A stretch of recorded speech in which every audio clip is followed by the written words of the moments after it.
PJ Volker, inside linebackers coach. Coach, you're coming here from 2 seasons over at Kennesaw State, but how has Annapolis been treating you so far? It's been absolutely phenomenal here. I think probably the biggest thing that's been the difference here for me is just the people.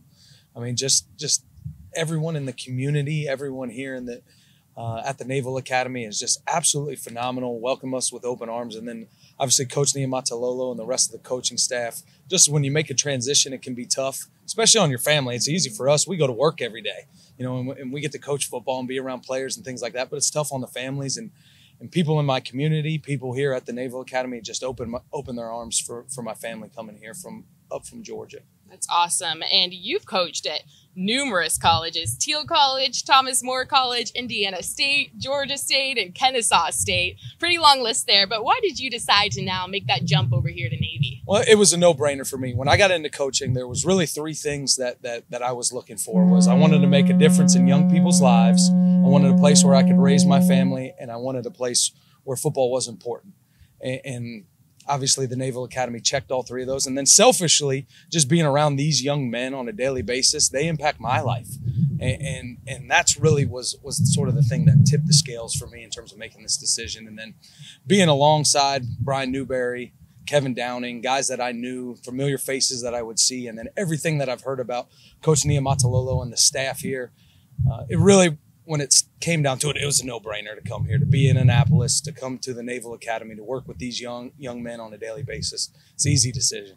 Over at Kennesaw State previously, you coached 2 outstanding players: linebacker Anthony Gore, who was named 2018 Big South Defensive Player of the Year, and then All-American Bryson Armstrong, who led the Big South with 11 sacks. What was it like coaching such talent? Well, those guys are just guys that came to work every day, did exactly what we asked them to do, and then they were really good players too.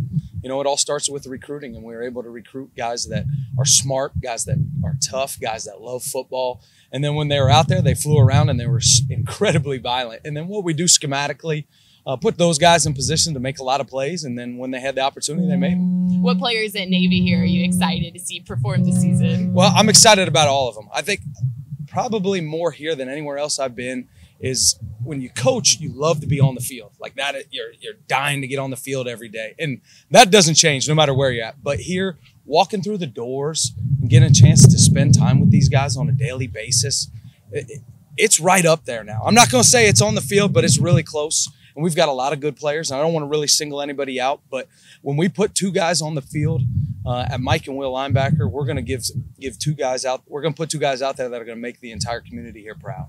And you came here to Navy with a few familiar faces: Kevin Downing, and then also our defensive coordinator, Brian Newberry. How nice is it to be able to come to a new team, but also have those familiar faces to back you up?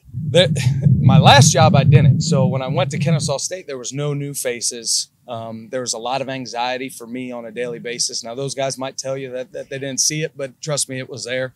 But just being here, being in a new spot, being in an all-new climate, culture, all those things, just seeing a familiar face just sort of, you know, put you at ease. And there's such a great working relationship with those 2 guys. They were guys that I didn't know 2.5 years ago, and now I know. And working with them, they're 2 of my best friends. They're guys that obviously I trust my life with and trust my kids with, and really enjoy working with those guys on a daily basis. There's nothing quite like it. Season is just less than a week away. Yeah. I'm sure you're all pumped up, but what are some last-minute final preparations you've been working on with the players? Well, I think the hay's never in the barn. That's something that coaches have said for a long time, but I think the mental preparation goes all the way through the ending whistle. And that's something that we're just going to continue to stay on our guys about. But the biggest thing is we want to have great attention to detail. We're going to play with phenomenal effort. The big thing that we've got to make sure that we do is we play with absolutely phenomenal execution as well. And that's generally what's going to win and lose your football games. So just that attention to detail, making sure everything's where we're supposed to be. Our eyes are where they're supposed to be. Our feet are where they're supposed to be. Our hands are where they're supposed to be. And then obviously when we get there, playing at linebacker position, we're going to get there and be violent. And first season for you here at Navy, what are you most looking forward to being out there on the field?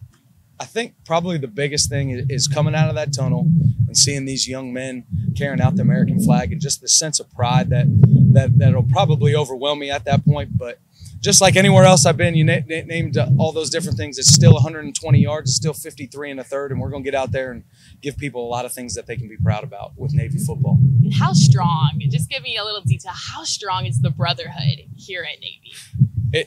It's incredible. So I just had the upperclassmen over yesterday. So they came over, they had dinner with, or had lunch with my family before they had to get back on the yard and everything like that. And just talking with those guys, you can just sense that there's just something there. There's this connection, this bond, and there's more than goes on, you know, just at a traditional school. There's that bond in the weight room. There's that bond in the locker room. So you still have those things here, but then you have the bond in the hall. You have the bond in the yard. So all that stuff just permeates through the academy, and you have to rely on your brothers to help you get through the tough times. And that's really what's forged here that makes this place special and unique, unlike anywhere else. Well, thank you so much, Coach, for talking to us today. And we're excited to see you out there on the sidelines this week. Yeah, can't wait. Thank Thanks, you. Coach.